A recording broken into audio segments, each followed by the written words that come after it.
Hello dear students and learners. आज हम लोग अपना 11th लेक्चर फ्लूइड मैकेनिक्स का शुरू करने जा रहे हैं, लेकिन उससे पहले आप लोगों के लिए एक इम्पॉर्टेंट मैसेज है, वो ये कि देखिए, अब तक हम लोगों ने introduction of fluid mechanics, fluid और classification of fluid and different types of properties को स्टडी कर लिया है। तो उसके रिगार्डिंग जो भी प्रीवियस ईयर के क्वेश्चन आ चुके हैं एग्जाम में, पैरेलली अब हम लोग क्या करेंगे, उसके solved question, previous year question जो आ चुके हैं, एक प्रैक्टिस सीरीज शुरू करने जा रहे हैं। तो देखो, कॉन्सेप्ट आपको यहां से पता चलेगा। प्रैक्टिस सेशन के लिए आप उन वीडियोस को देखेंगे जिनमें हम लोग केवल और केवल किसको डिस्कस करेंगे, क्वेश्चंस को डिस्कस करेंगे, ठीक है। और क्वेश्चन को डिस्कस करने के लिए क्या होगा कि मैं सबसे पहले आपको वीडियो के डिस्क्रिप्शन में लिंक रहेगा, उस लिंक से जाकर के पहले क्वेश्चंस को आप लोग डाउनलोड कर लेंगे ताकि आपके पास वो क्वेश्चन अवेलेबल रहे, क्योंकि यहाँ पर बार बार क्वेश्चन लिखना पॉसिबल नहीं है, ठीक है।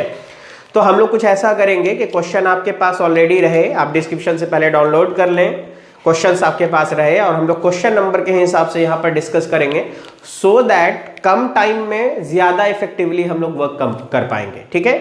तो देखिए, तो फर्दर हम लोग जहां तक पढ़ चुके हैं, यानी बेसिक इंट्रोडक्शन से नेक्स्ट क्लास में हम लोग क्या करेंगे, एक क्वेश्चन सीरीज डिस्कस करेंगे और ये जैसे चल रहा है आपका कॉन्सेप्ट वाला लेक्चर्स, वो चलता रहेगा, ठीक है। ये पैरेलली चलेगा और क्वेश्चन सीरीज पैरेलल चलता रहेगा, ठीक है।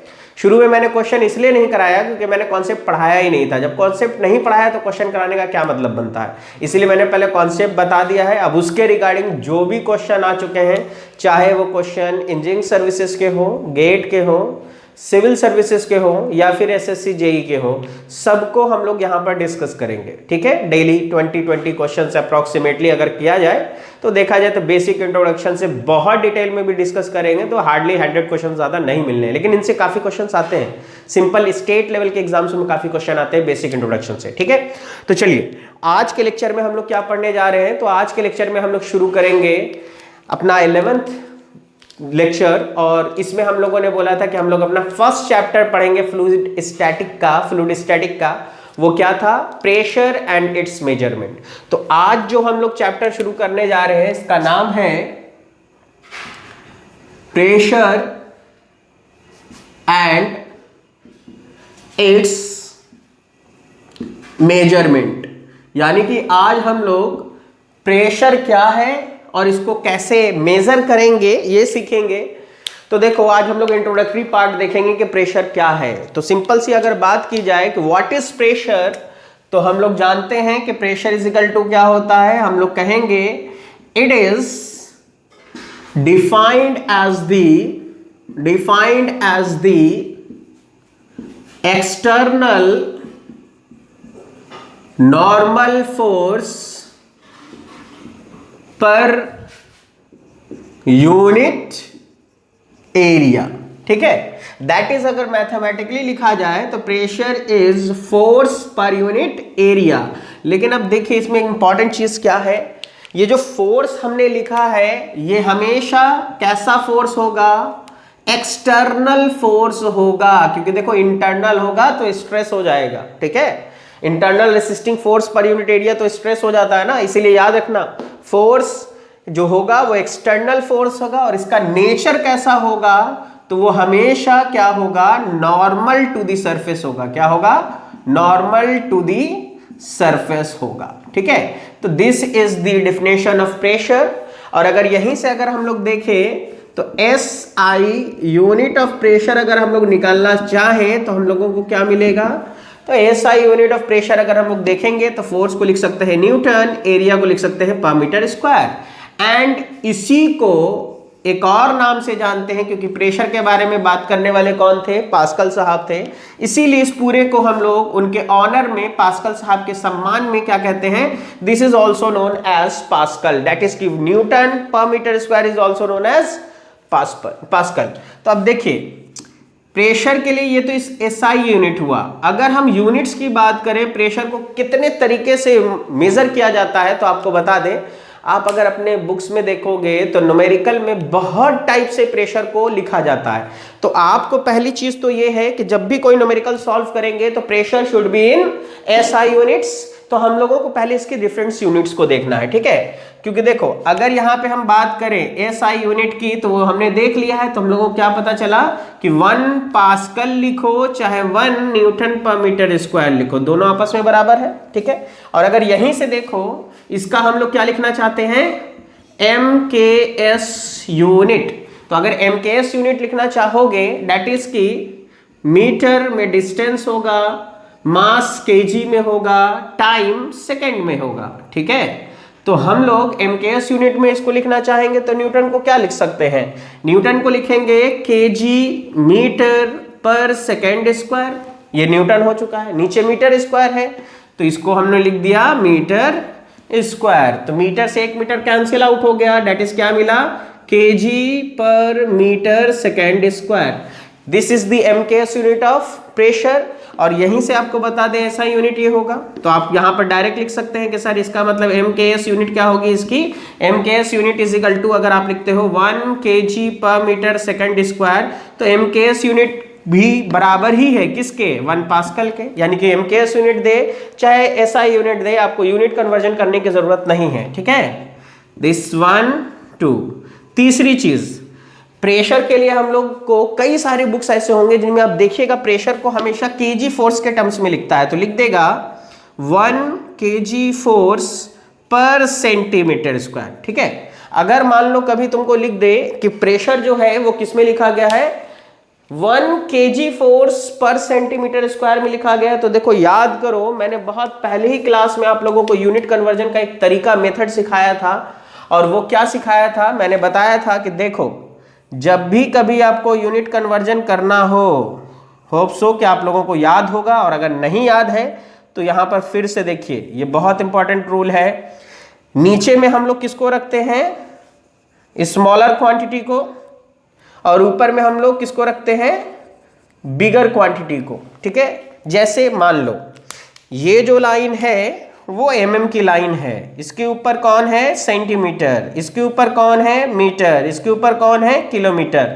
यानी जैसे जैसे नीचे से ऊपर बढ़ रहे हैं देखो फिजिकल क्वांटिटी क्या हो रही है, इंक्रीज कर रही है, और जैसे जैसे ऊपर से नीचे जाएंगे फिजिकल क्वांटिटी क्या होगी, डिक्रीज करेगी। हम लोग किलोमीटर से किसकी तरफ जाने लग जाएंगे, mm की तरफ। और देखोगे तो mm सेंटीमीटर में 10 का डिफरेंस है, सेंटीमीटर मीटर में कितने का डिफरेंस है, 100 का डिफरेंस है, मीटर किलोमीटर में कितने का डिफरेंस है, 1000 का डिफरेंस है, ये हम लोगों को पता है। और अगर mm और मीटर में पूछे तो 100 × 10 1000। तो देखो अब मैंने क्या बताया था, मैंने कहा था अगर आपको स्मॉलर क्वांटिटी को दैट मींस कि mm को मान लो किलोमीटर बनाना है, छोटे यूनिट को बड़े यूनिट में कन्वर्ट करना, हमेशा क्या करो, हमेशा डिवाइड किया जाता है, किससे, जिन दो यूनिट के बीच में कन्वर्जन कर रहे हो उन दोनों के यूनिट के बीच के डिफरेंस से। और अगर बिगर क्वांटिटी है उसको स्मॉलर क्वांटिटी में कन्वर्ट करोगे तो आपको क्या करने का, आपको उसको मल्टीप्लाई करना होगा, ठीक है, किससे, वही उन दोनों के बीच के डिफरेंस से। तो अब यहीं से देखो मैंने ये इसलिए बताया था कि कन्वर्जन याद नहीं करना, आराम से आपको आना चाहिए।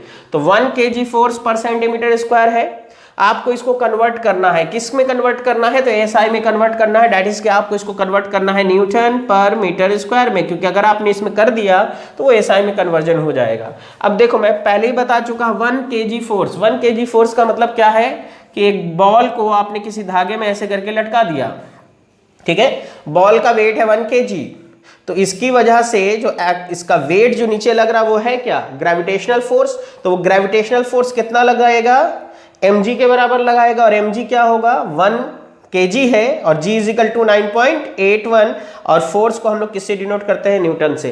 तो क्या पता चला कि आप कह सकते हो कि 1 kg फोर्स जो होता है वो 9.81 न्यूटन के बराबर होता है, ठीक है। तो यहां पे आप देखो तो 1 kg फोर्स था, तो हमने क्या किया, इसको न्यूटन में लिखना था, वहां पे हमको पता है कितना होता है, 9.81 लिख दिया हमने, ठीक है।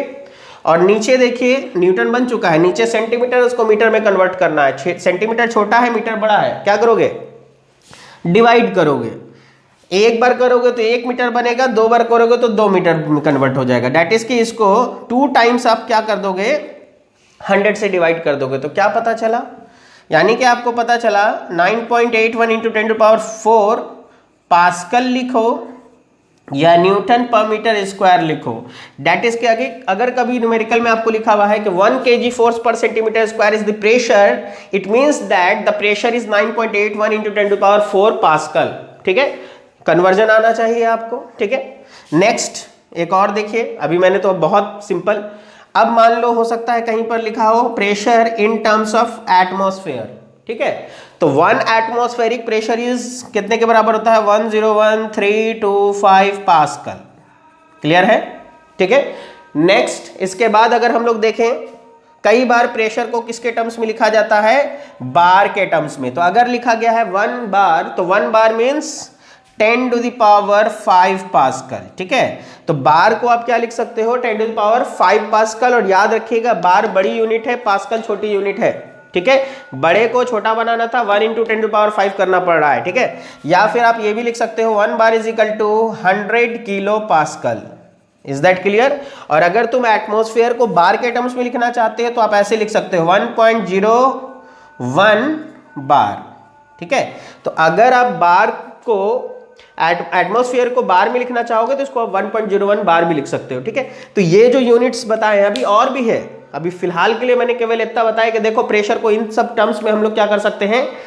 नोट कर सकते हैं, लिख सकते हैं। अब देखो कुछ यूनिट्स और भी हैं, जैसे मैंने आपको एसआई यूनिट लिखा प्रेशर का, एमकेएस यूनिट लिखा, और अगर हम चाहें तो प्रेशर को सीजीएस में भी लिख सकते हैं। तो सीजीएस में अगर लिखोगे तो न्यूटन की यूनिट होगी डाइन। ठीक है, और मीटर की हो जाएगी सेंटीमीटर, यानी डाइन पर सेंटीमीटर स्क्वायर।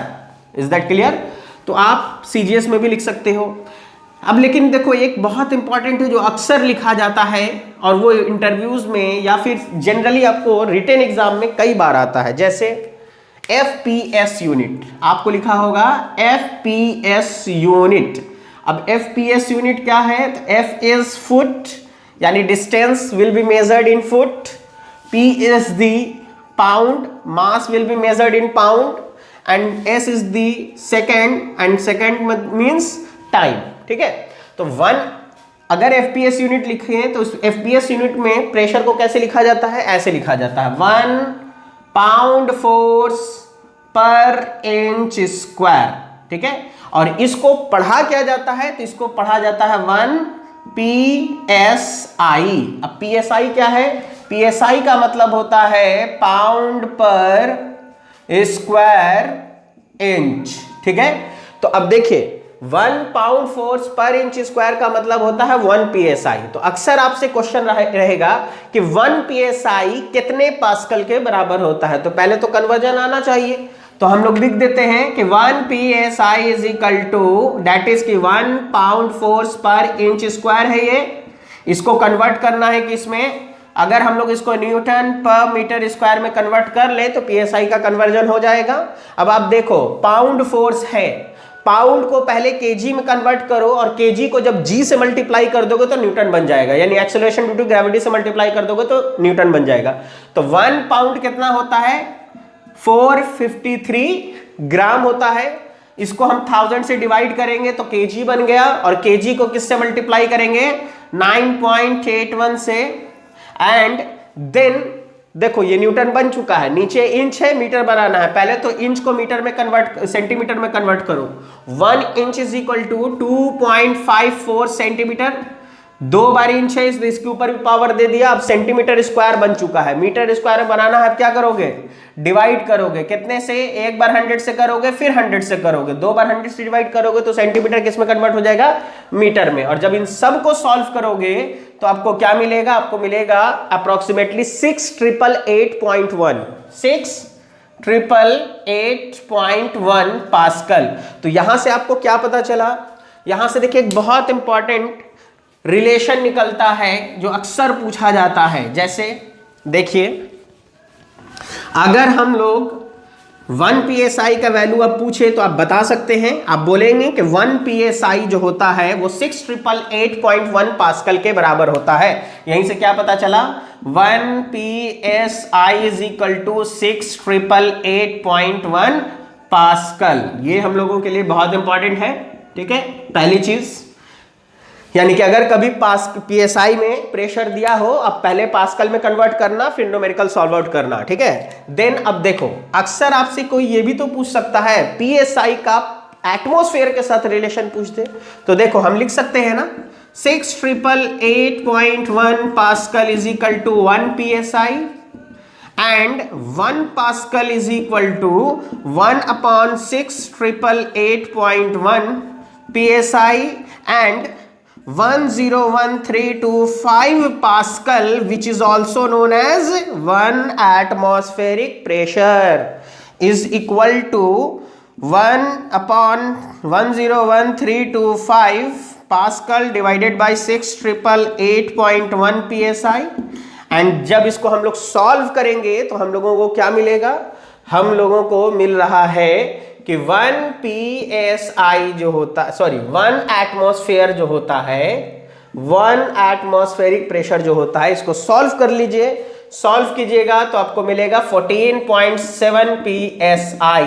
और ये बहुत बार इंजीनियरिंग सर्विसेज एग्जाम में, एसएससी जेई में, स्टेट पीएससी वगैरह में एग्जाम्स में आते हैं कि ये बताइए कि 1 एटमॉस्फेरिक प्रेशर कितने पीएसआई के बराबर होता है। तो होप सो आपको समझ में आया होगा कि 1 एटमॉस्फेरिक प्रेशर 14.7 पीएसआई के बराबर कैसे हुआ, ठीक है। और इससे बहुत रिलेशन है, जैसे हम लोग फर्दर अभी आगे पढ़ेंगे, तो अभी तो मैंने प्रेशर को सिंपल यूनिट्स के टर्म में बताया है, जब आगे पढ़ेंगे तो हेड के टर्म्स में भी प्रेशर को बताएंगे, तो फिर हम लोग इसकी बात करेंगे, ठीक है। अब आप देखिए, यहां तक हम लोगों को क्या समझ में आया कि प्रेशर क्या है, इसके कुछ यूनिट्स को हमने देखा। अब देखो प्रेशर को सबसे पहली चीज हम बात करेंगे कि प्रेशर को मेजर कैसे करेंगे, ठीक है।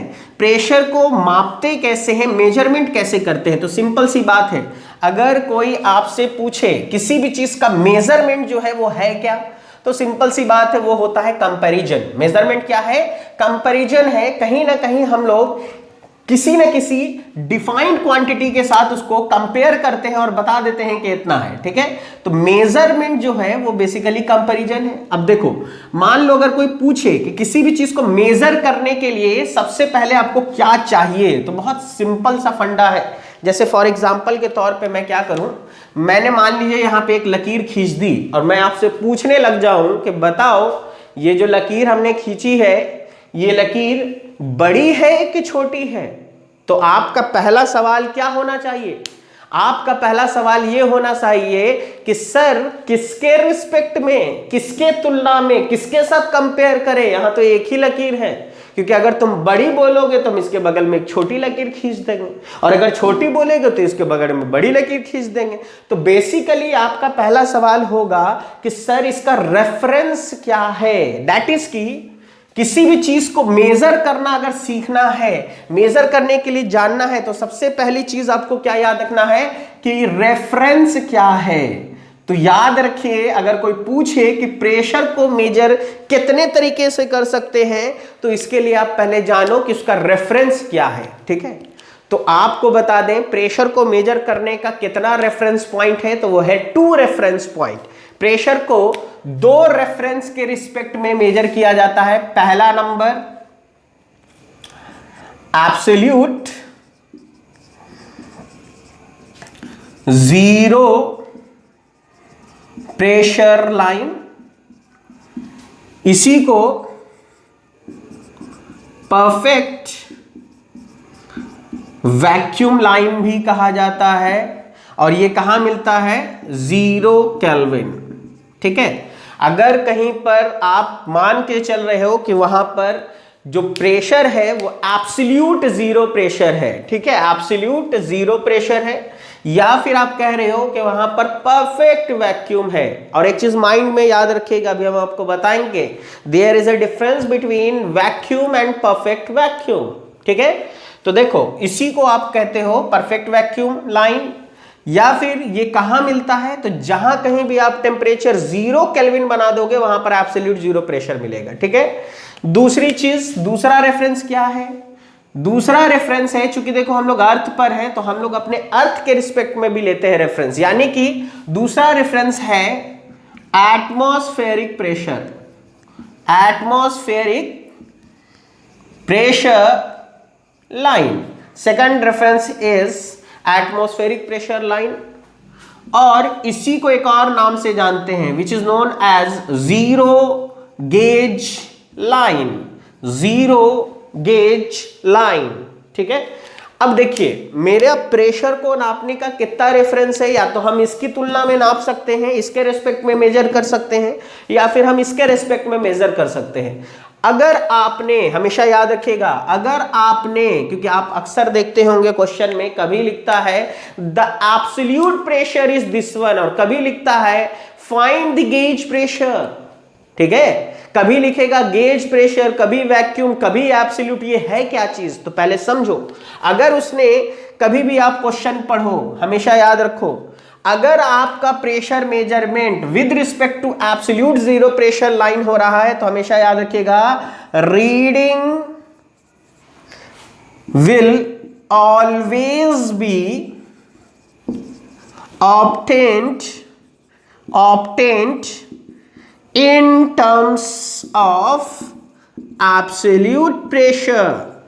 that is, अगर कोई कह रहा है कि the given pressure is absolute pressure, that means the pressure will be measured from the absolute zero pressure line। okay? अब देखो, लेकिन अगर आपसे कहा जाए कि the given pressure is gauge pressure or vacuum pressure, then you have to know that if you are reading your pressure, you are measuring your pressure from the atmospheric pressure line, it means that reading will always be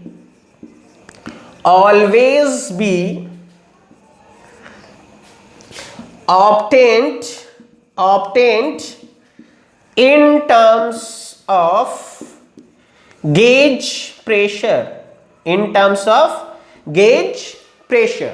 ठीक है, और एक चीज याद रखिए, तरीका तो यही है कि किसी भी चीज को अगर हम आपको कहें कि मेजर करो, तो तुम जीरो से मेजर करोगे।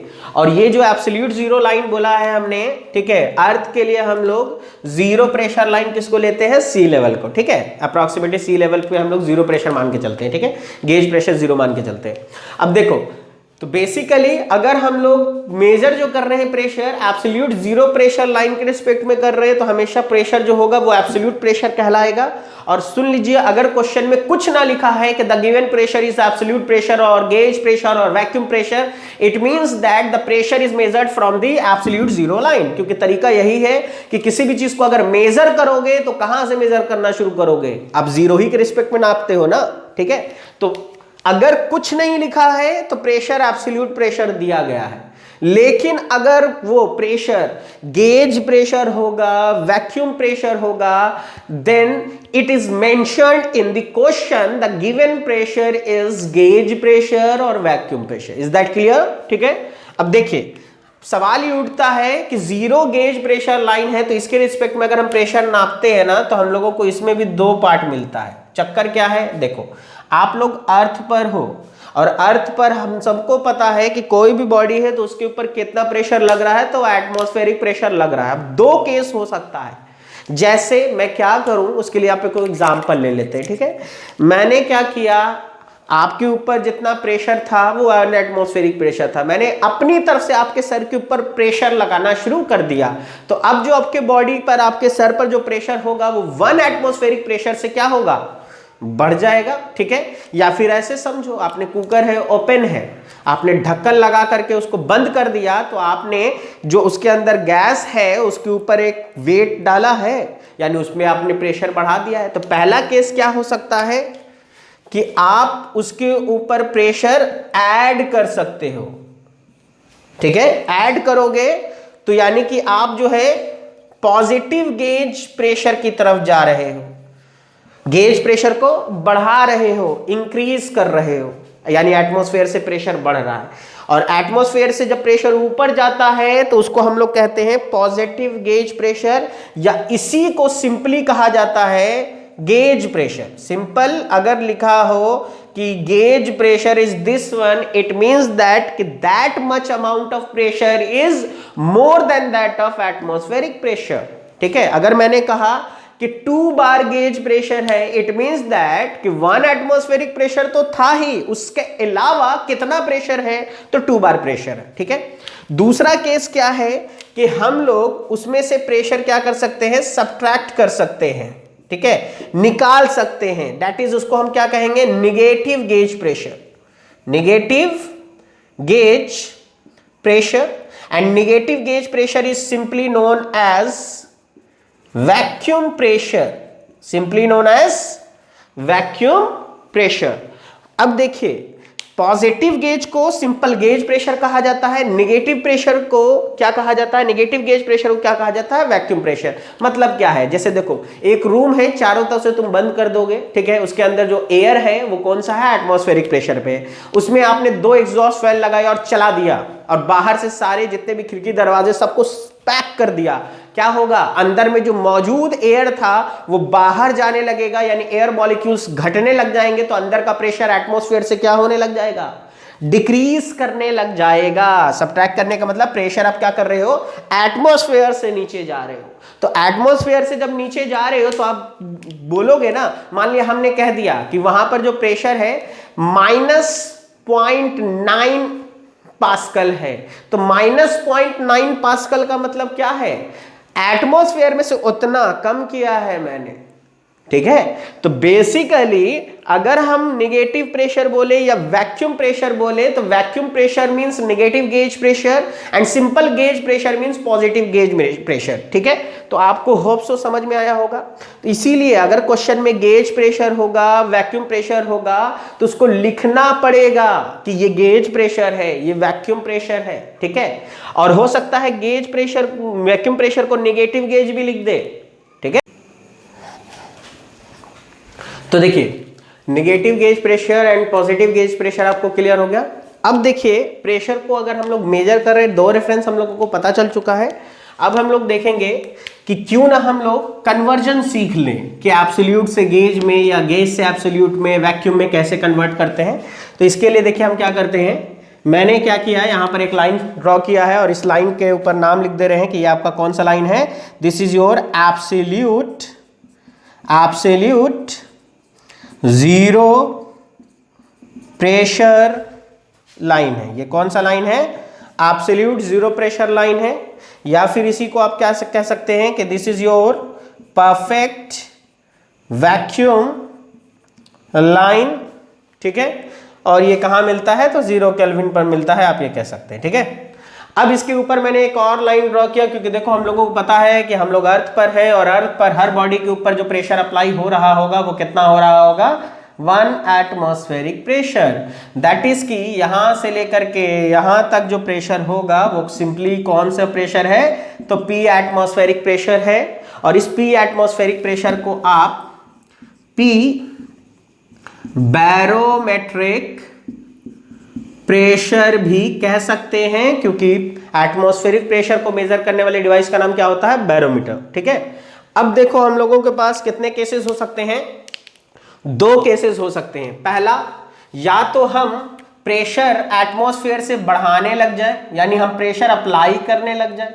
जब अप्लाई करने लग जाएंगे दैट इज कि प्रेशर हम ऐड कर रहे हैं, और ऐड करने का मतलब पॉजिटिव गेज कर रहे हैं, और पॉजिटिव गेज को ही सिंपल भाषा में हम पीजी या क्या कहेंगे, this is your gauge pressure. ठीक है, तो आप क्या होगे, इस लाइन से उठ करके कहां चल जाओगे, इसके ऊपर एक दूसरी लाइन पर चले जाओगे।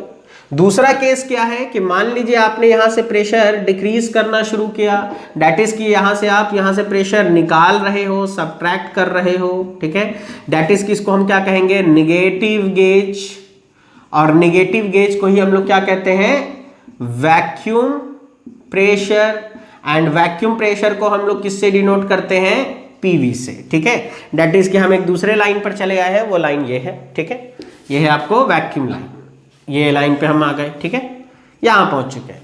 तो अब देखो 2 ही केस हो सकता है। मान लो अगर हम कहें कि आप यहां पहुंच गए हो पॉइंट ए पर, और इसको अगर आप कहां से मेजर कर रहे हो, 0 लाइन से एकदम मेजर कर रहे हो, तो आप कहोगे कि सर ये जो PA है वो प्रेशर कौन सा प्रेशर है, तो एब्सोल्यूट प्रेशर। ठीक है, और अगर हम लोग यहां पर जो पॉइंट है, इस पॉइंट का नाम दे दें B, और आपने कहा कि सर यहां से लेकर के यहां तक हम लोग देख रहे हैं, डेट इज बी पॉइंट को फिर कहां से मेजर कर रहे हैं, एब्सोल्यूट लाइन से। तो ये जो पीबी रीडिंग होगी वो कौन सी प्रेशर होगी, वो होगी एब्सोल्यूट प्रेशर। ठीक है, तो अब देखो अगर आपको कन्वर्जन सीखना है तो सिंपल यहीं से हम लोग देख सकते हैं। अगर आपने कहा कि sir P A and P B दोनों की बात कर रहे हैं, तो पी ए क्या है, पी ए का मतलब है कि पी ए का मतलब ये भी आपका एब्सोल्यूट प्रेशर है, पी बी का मतलब ये भी आपका एब्सोल्यूट प्रेशर है। अब आप देखो पी ए को अगर आप लिखना चाहते हो तो कैसे लिखोगे, एटमॉस्फेयर प्लस गेज, क्योंकि देखो एटमॉस्फेयर में गेज जोड़ेंगे तो कहां पहुंच जाएंगे, ए पर, तो P atmosphere plus P G. और अगर आप पीबी को लिखना चाहते हो तो एटमॉस्फेयर में से वैक्यूम हटा दो, तो आपको P atmosphere minus P vacuum. यहां से आपको क्या मिला, अगर क्वेश्चन में आपको गेज में क्वेश्चन में प्रेशर दिया हुआ है और एब्सोल्यूट में आंसर पूछा जाए तो आप गेज में पहले फाइंड कर रहे हो तो एटमॉस्फेयर जोड़ देना, एब्सोल्यूट बन जाएगा। और अगर एब्सोल्यूट में आपने फाइंड किया है, गेज में पूछ रहा है, एटमॉस्फेयर को उधर भेज के घटा देना, आ जाएगा। सिमिलरली वैक्यूम में कन्वर्जन कर सकते हो। तो बहुत सिंपल है कि हम लोग gauge pressure and vacuum pressure में क्या कर सकते हैं, कन्वर्जन कर सकते हैं। ठीक है, लेकिन अब यहां पर देखो एक बहुत इंपॉर्टेंट पॉइंट है, वो भी याद रखना। जैसे मान लो आपने कहा कि सर हमने एटमॉस्फेयर से थोड़ा प्रेशर निकाला था, अगर हम एटमॉस्फेयर में से प्रेशर को निकालते ही चले जाएं, यानी कि बहुत ही ज्यादा प्रेशर को निकाल लें, तो हमारा जो प्रेशर लाइन होगा वो बिल्कुल किसके करीब आ जाएगा, एब्सोल्यूट प्रेशर लाइन के, यानी sorry absolute zero pressure line के नजदीक होगा। दैट इज कि यहां पर आपने क्या किया है, यहां पर आपने very very high vacuum create किया है, हाई वैक्यूम। दैट इज कि आप बहुत ज्यादा प्रेशर निकाल ले रहे हो। या फिर इसी को आप क्या कह सकते हो, अगर हम नीचे से देखें तो इसको हम क्या कहेंगे, वेरी वेरी लो। अगर हम इसको बॉटम से देखें तो इसको हम लिखेंगे very very low absolute pressure. अगर तुम एटमॉस्फेयर से देख रहे हो तो वेरी वेरी हाई वैक्यूम है, और यहां से देख रहे हो तो very very low absolute pressure है। तो अब इससे क्या पता चला, इसका मतलब देखो अगर हम किसी भी चीज को नापते हैं तो जैसे डिस्टेंस है, डिस्टेंस को आप मीटर में भी नाप सकते हो, एमएम में भी नाप सकते हो, किलोमीटर में भी नाप सकते हो, सेंटीमीटर में भी नाप सकते हो। लेकिन अगर बहुत ज्यादा डिस्टेंस है, दो स्टार के बीच की दूरी नापना है, तो आप किसमें नापते हो, लाइट ईयर में। दैट इज कि light year is the unit of very very high distance. उसी तरीके से very very high vacuum is measured in terms of torr. तो आप क्या लिखोगे, सबसे पहले अगर कभी पूछे कि व्हाट इज टॉर, तो आप कहोगे very very high vacuum pressure is measured in terms of torr. किसमें नापते हैं very very high vacuum pressure को, टॉर में। और अगर आपसे पूछा जाए कि 1 टॉर कितने के बराबर है, तो आप कहोगे कि 1 torr is equal to 1/760 into या 7/16 times of the 1 atmosphere pressure. अब आप देखो, आपको पता है 1 एटमॉस्फेरिक प्रेशर को हम लोग 760 mm ऑफ मरकरी कॉलम भी कहते हैं। तो हम लोग लिख सकते हैं कि 1/760 into 760 mm of Hg column. ठीक है, तो आप काटोगे, यहां से कैंसिल आउट करोगे, क्या मिलेगा, यहां से एक बहुत इंपॉर्टेंट पॉइंट मिला कि 1 torr is equal to 1 mm of Hg column. That is कि अगर आपने कॉलम लिया और उस कॉलम में आपने मरकरी फील्ड किया है, और मरकरी कितना फील्ड किया है, तो 1 mm हाइट तक, तो वो 1 mm हाइट की वजह से जो मरकरी का जो प्रेशर आएगा उसमें, वो प्रेशर कितने प्रेशर के बराबर होगा, 1 टॉर के बराबर होगा। और आप चाहें तो यहां से इसको पास्कल में भी कन्वर्ट कर सकते हैं। Pressure is equal to rho G H, hydrostatic law पढ़ेंगे तो वहां पर सिखाएंगे। तो रो मरकरी का कितना होता है, जी 9.81 एंड हाइट इज 1 mm, तो इसको मीटर में कन्वर्ट कर लिया तो आपको कितना मिलेगा, अप्रोक्सीमेटली 133 पॉइंट समथिंग 34 ऐसा पास्कल के अप्रॉक्स मिलेगा। तो आप ये भी कह सकते हो कि सर 1 टॉर जो होता है इतने पास्कल के बराबर होता है। ठीक है, तो देखिए प्रेशर को कैसे मेजर करना है, किसके रेफरेंस में करना है और कौन कौन से प्रेशर लाइन है, कैसे ये आपको क्लियर हुआ। प्रेशर की यूनिट्स क्या है ये समझ में आया, क्योंकि देखो चैप्टर को स्टार्ट करने से पहले प्रेशर के बारे में फुल डिटेल में आपको ये सारी चीजें पता होनी चाहिए, इसीलिए आज हम लोगों ने ये सारी चीजें देखी। और एक इंपॉर्टेंट मैसेज क्या था कि अब पैरेलली इसके साथ एक ऐसा सीरीज भी शुरू होगा जिसमें हम लोग सिर्फ और सिर्फ क्वेश्चन का डिस्कशन करेंगे। दैट इज कि बेसिक इंट्रोडक्शन पढ़ चुके हैं, उससे रिगार्डिंग आज तक जितने भी क्वेश्चन आए हैं from ESC, from GATE, from IAS, from SSC, JE, state, PSC, जो भी अवेलेबल सोर्स होगा वहां से जो भी क्वेश्चन इसके आ चुके हैं ऑलरेडी, उन सबको हम लोग क्या करेंगे, डिस्कशन करेंगे। तो वहां सिर्फ केवल और केवल क्वेश्चन का डिस्कशन होगा, यहां पर कॉन्सेप्ट, तो कॉन्सेप्ट आप यहां रीड करोगे, क्वेश्चन डिस्कशन के लिए आप उसको देख सकते हो।